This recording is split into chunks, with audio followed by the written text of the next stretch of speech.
All right, so this week our topic is fire and arson investigations. Now, something to think about here, the definition of arson is the willful, malicious burning of a person's property. Now, you think about like battery or theft. Battery is, the intentional causing of pain to another person, or theft is the intentional depriving of another person of their property. So arson is a person, not another person. Because people could burn down their own homes for insurance fraud purposes and thus be charged with arson. And we have folks who say, hey, this is a victimless crime. It's my house. I should be able to burn down my house. Well, the victim here is now the insurance companies. So with that thought in mind, we like to think that all fires will get investigated. The duty of investigating fires does come down to the fire department typically, and that is where we have some breakdown sometimes with our fires being properly investigated. Now, let's take a look at some statistics, look at some numbers here quick. 2014 data, they're usually about a year and a half, 2 years behind in some of the statistical measures in releasing the official numbers because of how the reporting is done. But at the National Fire Protection Association, they have listed from 2014 1,298,000 fires, so almost 1.3 million fires. Looking at the data, you have 494,000 are structure fires, 193,000 are car fires, vehicles of some kind, and 692,000 are others, dumpster fires, wildland fires, anything that's not a structure, that's a habitable or occupiable structure. You can see the deaths that are listed there, just shy of 3,000 in structures, a little over 300 in vehicles and 70 deaths in the others, wildland fires and everything. These are civilian deaths. These are not firefighters or law enforcement because we tend to go into the danger and put ourselves in danger versus civilians being stuck in the danger. So we had a total of 3,275 deaths. Add in their injuries that required hospitalization is another 16,000 almost, and we're looking at $11.6 billion in direct loss.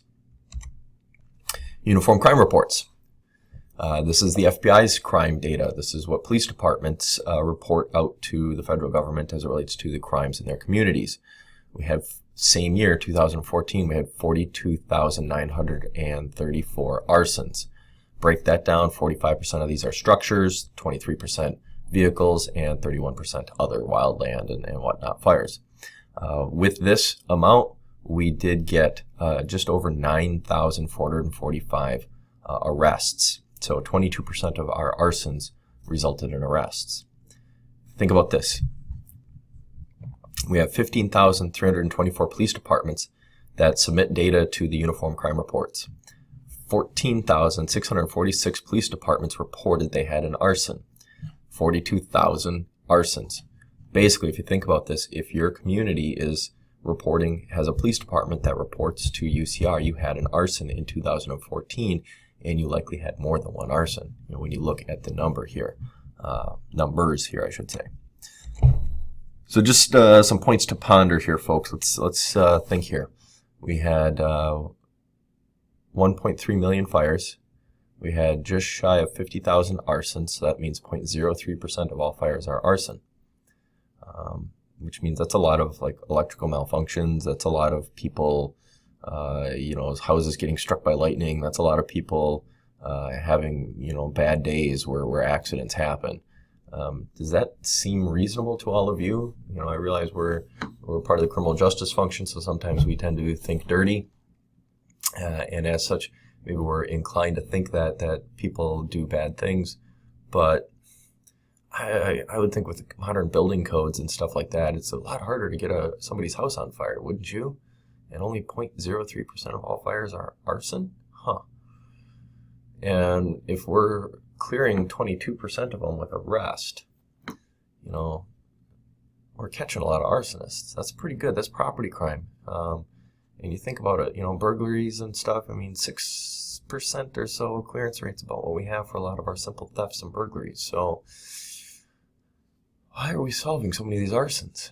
Well, I think the problem is the fact that we're not detecting a lot of arsons. We're not properly investigating some of our scenes, and if we're not properly investigating them, we're not detecting that it's arson. And the ones that we know are arson are the ones that we're investigating, and these are situations where people are burning their own property. So you got to kind of think to yourself, how many arsons are out there? You talk to various experts, they will say anywhere between 20 to 45% of our fires are likely arson. So why are so few listed in the UCR then? Well, my personal opinion is that we're just not aggressively investigating fires. That we are too quick to roll up the hoses and go back to the fire station. So now you got to ask yourself, is this a good clearance rate or not? The ones that we know are arson, we're making arrests on. That's actually a pretty good clearance rate. But if we're not even detecting it, arsons now, is that clearance rate going to be lower? Yes. And that then is, are we really doing a good service? So take some time to think about this here and think, as a student in criminal justice or forensic science, how does that make you feel from a public safety standpoint? Are we doing as much as we can as it relates to fire? All right, so to properly investigate a fire, you got to understand why people start fires. Why does somebody want to commit an act like arson? What is their purpose? And we classify most arsonists out into 6 different categories.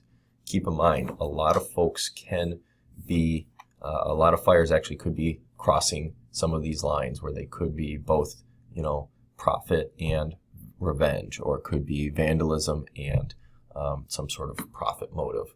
So these are the basic motives: profits, people burning something down with the intent of collecting an insurance check, or burning a competitor business so that they go out of business and you have more business, etc., etc., etc. Simple vandalism, kids just doing stupid shit, pardon my French, but kids just being kids, playing with matches.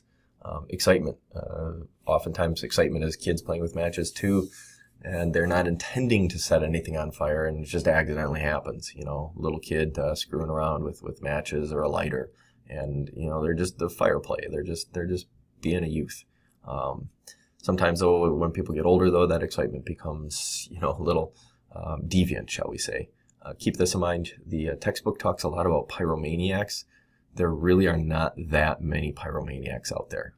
Folks who have that psychological compulsion to set fires, that's a very low percentage. I don't know why it's mentioned like 3 times in the chapter in the book, but it's a different thing. It's a different form of excitement. It's not pyromania, but there is an excitement factor for some people. It's like a sexual deviance, and it's more of a power thing than it is the fire thing. The fact that they are controlling police officers and firefighters, a little bit of an abnormal psychology issue there. Revenge, folks who are upset with each other, businesses that are upset with each other. Sometimes we see some arsons associated with divorces and impending divorces, that you're not going to get to keep the house, you're not going to get to keep the minivan, et cetera, et cetera, et cetera. The one that scares me a lot is our crime concealments. You have folks out there who commit acts like burglary and theft, and then burn the place where they stole items from. So they're basically covering their tracks in their mind that their fire will destroy fingerprints and possible DNA. And also, from time to time, we have people who are pretty smart. They're thinking, well, if I burn down the house, then my victim won't even know that their jewelry is missing. They'll think that it just melted in the fire. And so, they conceal how they conceal the fact that they even committed a crime by doing a second crime. And so we're not even looking for lost or stolen jewelry and other valuables because the house burned down, and we think it's just there and that it's just gone, melted. And then, of course, terrorism. Terrorism is not all Al-Qaeda and ISIS. We do have terrorism groups here in Wisconsin, various environmental groups who have set fires to mink farms here in Wisconsin. They release all the animals and burn the cages. We've had some of the research labs at the UW burned. So there are folks who are involved in terrorist activities that have nothing to do with religious fundamentalism, but are into ideas of the anti-abortion movement, animal rights activists, earth, environmental activists, et cetera, et cetera, et cetera, that are also technically classified as terrorist organizations. Don't forget, from an investigative standpoint, it might not be arson, it might be an accidental fire, but we still could look at somebody for negligence. A person, like the photo here, this is a gentleman who had passed out after a night of drinking, And before he passed out, he had started to make some ramen noodles, and we end up with a fire on the stovetop there and onto the cabinetry. Fortunately, it was a small fire and it was able to be knocked down quickly. But imagine, had there not been proper smoke detection and whatnot in the structure, the ability for somebody to be passed out and cause a small apartment building. And what if a neighbor, was accidentally killed or something? Because that's always the way it seems. You have somebody who's drunk and passed out and somehow they survive. But yet the people next door, the people down the hall are the ones who end up, negatively affected by this, so much worse. So wildfires by people, who are camping and they don't follow the heatings of the, DNR about putting out their campfire, or worse yet, starting a campfire when we have a dry summer and the DNR is saying no campfires. One last classification that we need to be concerned with is our vanity or hero fire setting, sometimes called strikers. And these are people who work in fire, EMS, even security, who will set fires so they can respond and, be involved in putting the fire out or rescuing somebody, somehow, gaining notoriety from this. We've even heard of firefighters setting fires so that they can generate overtime and work longer. Just all kinds of weird little things that happen where somebody is needing some kind of an adrenaline rush, needing some sort of excitement, and so they go set a fire for the fact of being able to respond to it. All right, so that is the end of this recording. We will follow up and start beginning to talk about first responder duties and evidence collection in the next recording.